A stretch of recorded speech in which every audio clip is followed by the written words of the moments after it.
Le destin parfois nous réserve des histoires bouleversantes. Aujourd'hui, nous allons plonger dans la vie d'une femme au parcours marquant, une femme dont le nom restera gravé dans le cœur de milliers de personnes, Blanche Thunazy.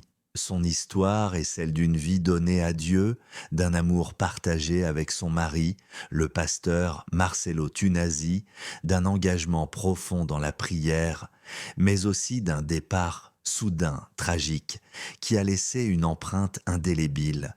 Blanche est née dans une famille modeste, dans une atmosphère où la foi, l'éducation et les valeurs humaines occupaient une place centrale. Dès son enfance, on la décrivait comme une jeune fille douce, calme, mais déterminée. Elle portait déjà dans son regard la lumière d'une âme tournée vers les autres. Elle grandit avec cette simplicité qui la rendait attachante, mais aussi avec une grande sensibilité spirituelle. Elle aimait chanter, prier et se rapprocher de Dieu dans les petits moments de la vie quotidienne. À l'adolescence, alors que beaucoup se laissent emporter par les distractions du monde, Blanche choisit une voie différente.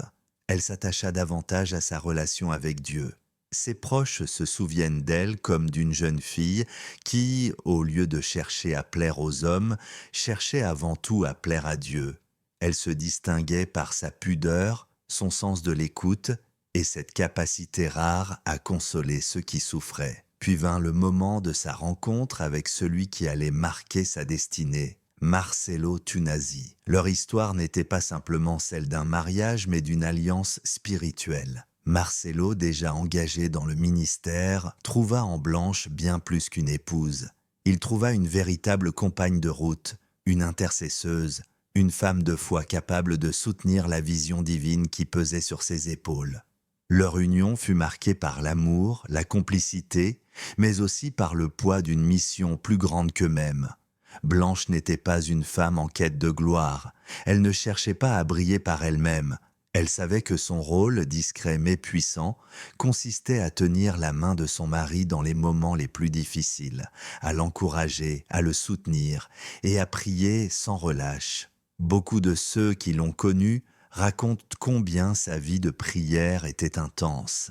Elle priait tôt le matin, tard dans la nuit. Elle savait que c'est dans la prière que l'on puise la force de continuer. Dans les coulisses du ministère, Blanche portait une charge invisible. Elle accueillait, conseillait, écoutait, pleurait parfois avec les âmes brisées qui venaient chercher refuge dans l'Église. Sa douceur et sa bienveillance en faisaient une mère spirituelle pour beaucoup. Son sourire réconfortait, sa voix rassurait. Sa foi redonnait courage à ceux qui vacillaient. Les années passèrent et Blanche devint pour tous un modèle de femme chrétienne, humble, aimante, dévouée. Elle n'était pas seulement l'épouse du pasteur, elle était un pilier. Dans les moments de crise, elle se tenait droite. Dans les moments de joie, elle rayonnait. Elle représentait cette force tranquille qui rassure, qui soutient, qui porte sans faire de bruit. Mais derrière cette force spirituelle, Blanche restait une femme simple, aimant sa famille, ses enfants et les petits moments de bonheur. Elle savait trouver de la joie dans les choses ordinaires, un repas partagé, un chant entonné en famille, un sourire échangé après une journée longue et difficile. Puis le destin frappa, brutalement. La nouvelle de sa mort se répandit comme une onde de choc. Personne ne s'y attendait, personne n'était préparé. Ce jour-là, une lumière s'éteignit et avec elle, un morceau du cœur de toute une communauté fut brisé. La mort de Blanche fut vécue comme une injustice. Comment une femme si pieuse, si fidèle, pouvait-elle partir si tôt? Pourquoi Dieu permettait-il qu'un tel pilier tombe, laissant derrière elle des enfants, un mari, une église entière dans les larmes?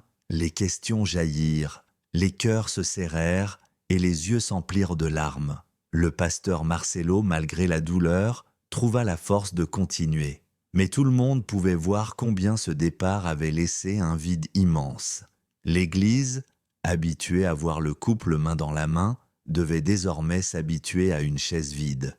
Et pourtant, même dans la mort, Blanche laissait un message, celui de la fidélité, de la prière, de l'amour qui ne s'éteint pas. Les témoignages affluèrent. Des femmes disaient « Blanche m'a appris à prier ». Des hommes confiaient « Par ses paroles simples, elle m'a encouragé à ne pas abandonner ». Des enfants rappelaient « Son sourire me faisait sentir que j'étais aimé ». Blanche Tunassi n'était pas seulement une épouse, une mère, une sœur en Christ. Elle était un don de Dieu. Et son départ tragique fut aussi un rappel. La vie est fragile, le temps est court, et nous devons l'utiliser pour semer l'amour et la foi. Sa disparition précoce est devenue une leçon pour tous. Elle nous apprend que nous ne devons pas attendre demain pour aimer, pour pardonner, pour prier, pour nous rapprocher de Dieu. Car nul ne connaît l'heure, nul ne connaît le jour. Aujourd'hui encore, ceux qui l'ont connue parlent d'elle avec émotion. Ils disent qu'elle vivra toujours à travers les souvenirs, les prières, les chants et l'héritage spirituel qu'elle a laissé.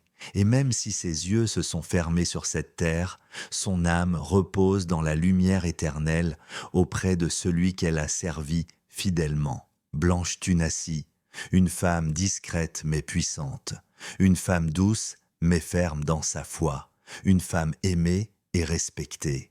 Sa vie fut un exemple, sa mort un choc, mais son souvenir, lui, restera à jamais.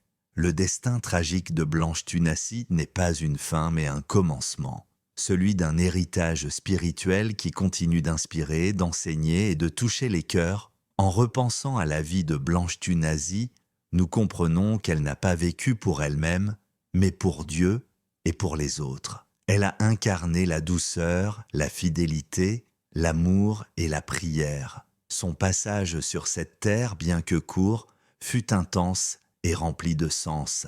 Sa mort a bouleversé des milliers de cœurs, mais son souvenir demeure comme une lumière qui continue de briller. Blanche nous rappelle que le véritable héritage ne se trouve pas dans les biens matériels, mais dans les vies que nous touchons, dans la foi que nous transmettons et dans l'amour que nous semons.